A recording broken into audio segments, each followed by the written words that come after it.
Salut à tous et bienvenue pour un nouvel épisode des Actus F1 de la semaine, votre rendez-vous hebdomadaire pour avoir toutes les news sur la Formule 1 et le marché des transferts commence à s'activer pour la saison 2023. Après sa victoire au Grand Prix de Monaco, course incroyable et qui couronne un excellent début de saison de Sergio Pérez, le Mexicain avait été surpris en train de discuter avec son team principal Christian Horner en lui disant qu'il aurait peut-être finalement signé un peu trop tôt. Cette discussion a fait beaucoup parler et on a eu la confirmation dès ce mardi. Sergio Pérez continue l'aventure avec Red Bull pour 2 saisons supplémentaires jusqu'en 2024. Choix parfaitement logique, il mérite complètement cette reconduction. On le disait, il est sur un excellent début de saison, pole à Jeddah, en position de se battre pour la victoire en Espagne et même régulièrement dans le rythme de Verstappen. Il s'impose donc à Monaco après avoir dominé son coéquipier, champion du monde en titre quand même, c'est pas rien pendant tout le week-end. Clairement, Sergio Pérez fait un excellent début de saison et c'est donc un choix logique pour Red Bull que de le reconduire. Maintenant, ce qu'il faut voir et ce dont beaucoup de monde a parlé cette semaine, c'est si il pourra oui ou non se battre pour le championnat et notamment dès cette année. Avec sa victoire, il n'est qu'à 15 points au championnat de son coéquipier leader. Honnêtement, ça peut le faire. L'écart est assez faible et Pérez affirme qu'il aura le droit de se battre pour le titre. Christian Horner le confirmait d'ailleurs. Peu importe lequel des deux est champion du monde, que ce soit Max ou Checo, ce sont tous les deux des pilotes Red Bull et ils ont la même chance. Checo est dans la forme de sa carrière et il fait un excellent travail. Ça peut aussi être un discours de façade et on pourrait continuer à favoriser Max Verstappen, mais on a quand même de plus en plus de signes qui semblent converger vers le fait que Pérez pourra se battre pour le titre cette année. Maintenant attention à ne pas trop être dans la culture de l'instant. Après 2 excellentes courses pour Sergio Pérez, il faut quand même voir s'il peut tenir sur la saison et qu'est-ce que ça donnera en fin d'année. Mais c'est quand même un excellent début d'année et très prometteur pour le Mexicain. Et pour Red Bull, on peut bénéficier d'un second pilote, ou d'un pilote aux côtés de Max Verstappen qui est excellent, qui coche toutes les cases. Attention à ne pas en cocher trop tout de même et à ne pas se retrouver devant Verstappen. On verra là-dessus comment ça évoluera. Ce qui est aussi bien joué de la part de Red Bull, c'est qu'avec cette victoire de Pérez, leur déclaration et la reconduction du Mexicain, ils ont déjà quasiment en 2 semaines fait oublier la consigne d'équipe qu'il avait reçue à Barcelone. Donc pour l'instant, tout roule chez Red Bull et c'est plutôt une très bonne nouvelle pour l'écurie autrichienne qui est en pleine forme. En revanche, la petite sœur AlphaTauri est elle dans une forme beaucoup plus compliquée et ce week-end, Pierre Gasly semblait capable de redresser un petit peu la baraque après un début de saison compliqué. Il était dans le rythme pour être dans le top 5, top 6 tout le week-end et puis a été piégé en Q1 par le drapeau rouge provoqué par son coéquipier. Il est parti 17ème et est remonté 11ème. Son coéquipier quant à lui est parti 11ème et est tombé 17ème. Pierre Gasly était donc sur un super rythme ce week-end qui permet de montrer qu'il est toujours un excellent pilote et en quête d'un meilleur baquet qui lui permettrait de se battre plus régulièrement pour des podiums et des victoires. Maintenant, on a bien compris que ce ne sera jamais chez Red Bull, qui n'y retournera pas tout de suite. Alors que faire pour Pierre Gasly ? Il faut a priori sortir d'AlphaTauri. S'il veut se battre pour plus, de toute façon, pour l'instant, c'est la seule solution. Et je vous propose donc de jeter un petit coup d'œil à la grille 2023 avec les contrats qui ont déjà été signés. En début d'année, on avait eu quelques officialisations, notamment la reconduction de Carlos Sainz. On a pas mal de baquets qui, vous le voyez, sont quand même déjà pris. On va déjà commencer par élimination. Red Bull, Ferrari ont leur line-up complet. Des options comme Williams ou encore Haas ne paraissent pas intéressantes. De même que Alfa Romeo, compliqué de le voir aux côtés de Valtteri Bottas. Est-ce qu'il y a vraiment un vrai projet pour aller gagner des courses dans le futur ? C'est compliqué à dire pour le moment. On vire donc AlphaTauri parce que le but c'est d'en partir. On peut aussi virer Alpine, même si certaines rumeurs circulent. Ça reste une piste qui n'est pas complètement écartée, mais il est quand même vraiment pas pote avec Esteban Ocon. Et en plus, Alpine a un Fernando Alonso ou un Oscar Piastri en remplacement, donc il n'y a pas trop de raison d'aller chercher un Pierre Gasly. Et en fait, comme ça, on arrive très rapidement à restreindre les options restantes. Il va donc nous rester Aston Martin, McLaren et Mercedes. Alors vous allez me dire, oui mais sur cette grille, on a quand même 2 écuries sur les 3 que je viens de nommer qui ont leurs 2 pilotes pour l'année prochaine. Commençons du coup par Aston Martin. Aston Martin n'a confirmé personne. A priori, Lance Stroll sera reconduit, il n'y a pas de raison. Sébastien Vettel, on en parlera un peu plus tard, il pourrait rester, c'est pas impossible, mais il y a de nombreuses rumeurs sur sa retraite qui circulent depuis le début de saison, et donc potentiellement une place pour Pierre Gasly, avec là un projet de long terme chez Aston Martin. Maintenant, est-ce qu'il est vraiment intéressant d'aller dans l'écurie britannique ? C'est aux Français d'en juger, mais personnellement, j'en suis pas certain. Le projet, il paraît quand même un petit peu bancal. J'ai un peu de mal à les voir complètement revenir et même dans le futur se battre pour des podiums, des victoires et des titres. Après, si Pierre Gasly y croit, pourquoi pas. Mais il va donc rester deux options où les deux baquets sont pris dans chacune des écuries. On a Mercedes et McLaren. Pour qui remplacer, ce serait pour être aux côtés d'un autre jeune leader de l'écurie. Donc là, ça voudrait dire qu'il faudrait s'imposer au sein d'une écurie acquise à la cause d'un pilote déjà. Donc on parle de remplacer Hamilton ou Ricciardo, donc les expérimentés, pour être aux côtés des jeunes futurs leaders de Mercedes et McLaren, Russell ou Norris. Pourquoi ces hypothèses ? Alors déjà parce que pour Hamilton et Ricciardo, les contrats arrivent à leur terme fin 2023. Tout comme Pierre Gasly d'ailleurs. Donc dans ces cas-là, il y aura peut-être une ouverture. On verra comment ça se profilera. Il y a encore du temps dans ces cas-là, mais il y a des rumeurs de départ pour les deux pilotes, et je pense que Pierre Gasly, s'il y a cette opportunité, il trouvera le moyen de casser son contrat, parce que c'est quand même 2 des 4 écuries qui semblent capables de se battre pour le titre dans les prochaines années, surtout Mercedes face à Ferrari et Red Bull. McLaren est peut-être parmi les équipes du milieu de peloton, celle qui paraît la plus proche d'accéder au statut de top team. Donc voilà, on a de belles opportunités et un Lewis Hamilton dont on dit, il y a des rumeurs comme quoi il pourrait partir à la retraite dès cette année. Personnellement, j'en suis pas du tout certain, mais si ça venait à arriver, Pierre Gasly serait directement l'un des favoris pour être propulsé dans le baquet de la Mercedes. Et alors là, clairement, si le baquet Mercedes se libère, il faut sauter dessus pour Pierre Gasly, ce serait une opportunité formidable. Derrière, il faudrait s'imposer face à Russell, mais de toute façon, s'il veut devenir un grand pilote, il faudra s'imposer face à un coéquipier très rapide. Ce serait de même d'ailleurs chez McLaren. Mais pourquoi chez McLaren, les rumeurs s'intensifient un petit peu en ce moment ? Eh bien parce que Daniel Ricciardo est dans une position fragile. On reparlera de l'Australien très rapidement. La semaine prochaine, a priori, s'il n'y a pas trop de grosses actus à côté. Mais donc pour l'instant, on a un Daniel Ricciardo en position fragile dont on sait que potentiellement le contrat pourrait être rompu dès cette année, et auquel cas, une place chez McLaren, ça pourrait être une belle opportunité pour Pierre Gasly. Maintenant, le Français doit surtout rester à l'affût de toutes les opportunités, surveiller avec attention l'évolution de ce marché des transferts. Je ne pense pas qu'il faille se jeter sur un baquet, parce que, par exemple, se jeter sur un éventuel baquet Aston Martin, je pense que Pierre Gasly pourra peut-être trouver mieux que certaines propositions qu'on lui fera, si on lui propose par exemple Alfa Romeo, j'en sais rien, mais ou Williams par exemple. Je pense qu'il y a quand même de belles opportunités pour Pierre Gasly, qui est un pilote d'avenir. Clairement, il y a de très gros espoirs qui sont fondés sur ce pilote. Donc restez à l'affût du marché des transferts et en parallèle, continuez de bien performer. Parce que si Pierre Gasly a fait une excellente saison l'année dernière, il doit impérativement continuer de dominer Yuki Tsunoda, ce qui n'a pas été le cas en ce début de saison. Alors il était clairement au-dessus à Monaco, c'est une bonne chose. Il faut que ça lui serve de base, même s'il n'y a pas eu le résultat à l'arrivée, il faut que ça lui serve de base pour construire là-dessus sur le reste de la saison et reprendre l'ascendant. Mais Tsunoda est devant au classement pilote et domine un petit peu Pierre Gasly dans le sentiment qu'on a. En tout cas, Pierre Gasly, c'est pas aussi net la domination qu'il y avait auparavant, et du coup, ça met en valeur la progression de Yuki Tsunoda et ça met un petit peu plus en retrait les performances de Pierre Gasly. La F1 a la mémoire courte, donc clairement, il faudra continuer de performer si Pierre Gasly veut espérer un meilleur baquet dans le futur. Voilà pour cette mise au point donc sur le futur de Sergio Pérez et la situation à venir de Pierre Gasly. Dites-moi où vous voyez le Français l'année prochaine et quand est-ce que vous le voyez bouger pour aller où. Et quant à nous, je vous propose de passer au reste des actualités F1 de cette semaine.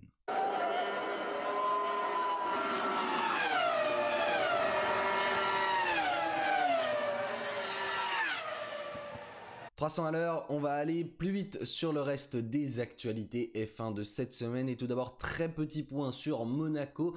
Déjà pour vous dire que s'il n'y a pas eu de départ arrêté comme on en a l'habitude le week-end dernier, c'est parce qu'il y a eu une panne des feux, tout simplement, peut-être causée par la pluie. En tout cas, il y a eu un dysfonctionnement de ce système qui fait qu'on n'a pas eu de départ arrêté au moment où la safety car est rentrée au stand après l'heure de drapeau rouge. C'est aussi pour ça, a priori, qu'on a eu 15 minutes d'attente avant de lancer la course et qu'on ne l'a pas lancé directement à 15h. Et pour le troisième potentiel départ qu'il y aurait pu y avoir après le drapeau rouge suite au crash de Mick Schumacher, a priori c'est là aussi le problème de feu et aussi le fait qu'il y avait une ligne sèche et une ligne trempée, donc il y aurait clairement eu une situation de départ très inégalitaire avec des pilotes qui se seraient d'un côté très bien lancés et de l'autre d'autres pilotes qui seraient restés complètement scotchés sur la grille. Enfin, pour faire un tout petit point, parce qu'il y a une déclaration qui m'a interpellé, c'est un petit peu sur le désespoir de Lewis Hamilton. Après un bon retour de Mercedes à Barcelone, ils ont énormément galéré ce week-end à Monaco. Ils pensent malgré tout que c'est par rapport à la typologie très particulière de ce circuit. On verra si c'est mieux la semaine prochaine en Azerbaïdjan, mais c'est là aussi un circuit très particulier. En tout cas, Lewis Hamilton que l'on sent un petit peu à certains moments découragé, démotivé, désespéré. Il dit qu'il n'en peut plus des secousses, car si Mercedes semblait un peu avoir réglé le porpoising, donc le marsouinage, le rebond de la voiture à Barcelone, eh bien il est revenu à Monaco, mais d'une forme différente. Cette fois, c'était plus par rapport aux bosses de la piste qui ont complètement perturbé le flux aérodynamique de la monoplace. Lewis Hamilton, clairement, n'en peut plus de ce rebond, d'être secoué dans tous les sens, d'avoir mal à la mâchoire, et attend vraiment le moment où Mercedes, au moins, à défaut d'avoir une voiture déjà la plus rapide, une voiture saine. Ce week-end a quand même plutôt semblé plaider en faveur du Grand Prix de Monaco. On a eu une course quand même assez sympa, notamment grâce à l'appli, mais voilà, on se dirige plutôt vers une reconduction du Grand Prix en principauté, même si pour l'instant rien n'a été annoncé. On a eu plutôt des signaux encourageants assez récemment, et ça met en périple forcément d'autres Grands Prix qui étaient en sursis, notamment le Grand Prix de France. Le Grand Prix de France qui malgré tout devrait rester au calendrier, donc ça c'est la vraie bonne nouvelle. En revanche, ça devrait être pour une alternance avec un autre Grand Prix. Christian Estrosi l'a confirmé, le modèle doit évoluer et ce concept d'alternance nous convient parfaitement à raison d'une année sur deux. Ce serait donc pour nous un moyen de conserver notre Grand Prix national qui ne disparaisse pas. Ce ne serait qu'une année sur deux, mais voilà, l'essentiel c'est de le garder au calendrier, c'est pas parfait, c'est déjà une bonne solution provisoire. À voir maintenant avec qui se ferait l'alternance. On parle d'une alternance avec Spa, et pour le coup, même si j'ai extrêmement envie de voir rester le Grand Prix de France au calendrier, pour moi il a totalement sa place, voir Spa disparaître me paraît encore plus choquant, et même à raison d'une alternance.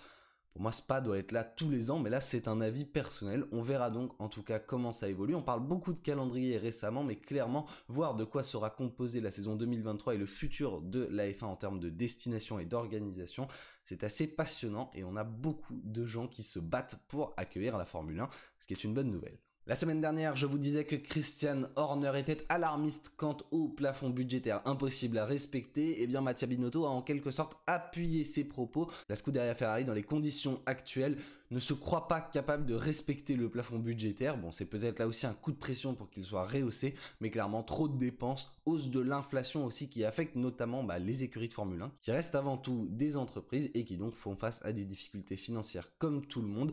Pour Mattia Binotto, ça semble donc impossible de respecter ce plafond budgétaire et donc on verra tout simplement comment ça va évoluer, est-ce qu'il va être rehaussé. Je vous rappelle, la semaine dernière on avait dit que certaines écuries s'y opposaient, c'était notamment le cas de Alpine, Haas, Alfa Romeo et Williams. Et si les rumeurs portaient principalement autour du futur de Pierre Gasly cette semaine, on est attentif à de nombreuses situations un petit peu délicates. Je vous parlais de celle de Daniel Ricciardo, on y reviendra un peu plus tard. Il y a celle de Sébastien Vettel aussi qui pose beaucoup de questions. Quel sera le futur du quadruple champion du monde allemand? Mike Krack a fait une déclaration plutôt favorable pour lui, disons que c'est un petit peu lui qui a les cartes en main. Nous voulons continuer avec Sébastien. Quand vous avez un pilote comme lui, vous devez essayer de le garder. Donc c'est plutôt encourageant, même si ça peut n'être que de la communication et on verra les décisions que prend Aston Martin. En tout cas, là, comme ça, on a plutôt l'impression que c'est Vettel qui a les cartes en main. Maintenant, est-ce que le pilote allemand veut continuer de se battre pour des entrées en Q3 une fois tous les 4-5 Grands Prix, comme ça a été le cas à Monaco, et sinon se battre pour être en Q2 et inscrire le point de la 10e place à la force du poignet? On verra ce qu'il décide, mais clairement, Aston Martin doit lui proposer mieux pour le convaincre de rester. Et enfin, deux petites infos bonus direction les États-Unis. Félicitations à Marcus Ericsson, ancien pilote de Formule 1, notamment chez Sauber, qui a remporté les 500 miles d'Indianapolis ce week-end. C'est clairement une performance incroyable de la part du Suédois. Les 500 miles d'Indianapolis, vous connaissez forcément cette course de nom. Elle fait partie de la triple couronne des 3 plus belles courses à gagner dans le sport automobile. Vous avez les 500 miles d'Indianapolis, le Grand Prix de Monaco qui a vu lui aussi un nouveau vainqueur cette année en la personne de Sergio Pérez, et les 24 heures du Mans qui arrivent dans très peu de temps. Et l'autre petite info sympa, c'est que Kimi Raikkonen fera son retour en sport automobile. Le Finlandais revient pour une pige en NASCAR en août à Watkins Glen. Petite nouvelle sympa, et on suivra avec attention ce que Iceman fera aux États-Unis. Voilà donc pour les news de cette semaine. Je vous propose maintenant de jeter un petit coup d'œil dans le rétro avant le programme de ce week-end et de la semaine prochaine.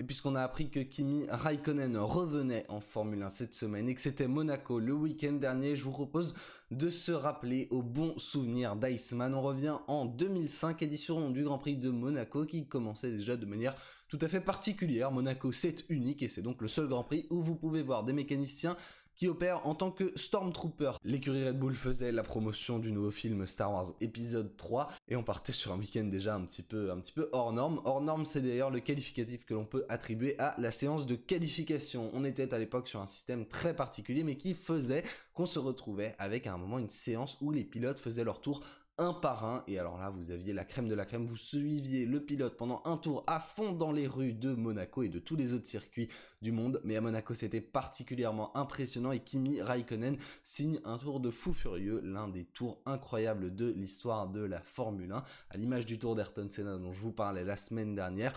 On est sur un tour qui clairement lui offre une pole position bien méritée. Il s'élance donc en tête de ce Grand Prix de Monaco devant Fernando Alonso et ça se passe plutôt bien. Au début, il commence à construire son écart jusqu'à l'accident de Christian Albers qui avait déjà provoqué un joli petit carton en essai libre et qui là provoque une immense interruption parce que tout le monde derrière va venir se cracher devant lui, notamment Michael Schumacher qui ne peut éviter David Coulthard, lequel avait réussi à éviter la Minardi, mais bref. Énorme carton, quasiment tout le monde d'ailleurs choisit de profiter de cette interruption pour rentrer au stand, sauf Kimi Raikkonen, le fameux, toujours victime peut-être des erreurs de stratégie, ou pas finalement, parce que Kimi Raikkonen va se retrouver avec un réservoir plus allégé que celui de ses adversaires. Je vous rappelle qu'à cette époque-là, on fait le plein, et que notamment Fernando Alonso qui a mis des pneus pour aller jusqu'au bout de la course, mais qui a une voiture beaucoup plus lourde que Kimi Raikkonen, va se retrouver en difficulté, et Raikkonen va encore enchaîner des tours incroyables jusqu'à avoir plus de 34 secondes d'avance sur son rival le plus proche. Il rentre au stand et ressort en tête tout tranquillement pour aller gagner le Grand Prix derrière Fernando Alonso en grosse difficulté, se fait doubler par Nick Heidfeld qui remonte dans le peloton et Mark Webber va décrocher son premier podium au volant de la Williams BMW. Performance incroyable pour l'Australien et c'est aussi un petit peu terrible à dire mais c'est la dernière fois que l'écurie légendaire Williams va mettre ses deux voitures sur le podium, donc avec Heidfeld et Webber derrière l'intouchable Kimi Raikkonen ce week-end-là jusqu'au Grand Prix d'Abu Dhabi 2014, 9 ans après. Une écurie légendaire qui a des phases un petit peu plus compliquées. Ce week-end-là, c'était plutôt pas mal et c'était un grand week-end de Formule 1. Hey, wake your ass up. Let's go. It's race time. Le programme de cette semaine, et s'il n'y a pas de Formule 1 ce week-end, il y a quand même pas mal d'autres compétitions à suivre, notamment en sport automobile. Le rallye de Sardaigne diffusé sur les antennes de Canal+ tout au long du week-end. On va se régaler avec aussi le Grand Prix de MotoGP en Catalogne. Départ fixé à 14h sur le circuit de Barcelona-Catalunya sur lequel les Formule 1 étaient il y a 2 semaines, même si la piste est légèrement différente parce qu'il n'y a pas cette fameuse dernière chicane. Et la semaine prochaine, on se retrouve pour de la Formule 1 en Azerbaïdjan. On suivra ensemble comme d'habitude les qualifications et la course. Le départ du Grand Prix est fixé à 13h. Attention, c'est un petit peu plus tôt le week-end prochain. Il y a souvent de nombreuses surprises à Bakou, donc ce sera l'occasion, je l'espère, de se régaler ensemble. Et sur ce, eh bien écoutez, c'est déjà la fin de cette vidéo. Merci à tous de l'avoir regardé. N'hésitez pas à vous abonner à cette chaîne pour être notifié des prochaines. On se retrouve chaque semaine pour les actus F1 de la semaine. Notifiez aussi des prochains streams, donc on se retrouvera en direct pour suivre le Grand Prix d'Azerbaïdjan la semaine prochaine. Et d'ici là, écoutez, portez-vous bien, c'est le plus important. Et sur ce, je vous dis à la prochaine. Ciao, ciao!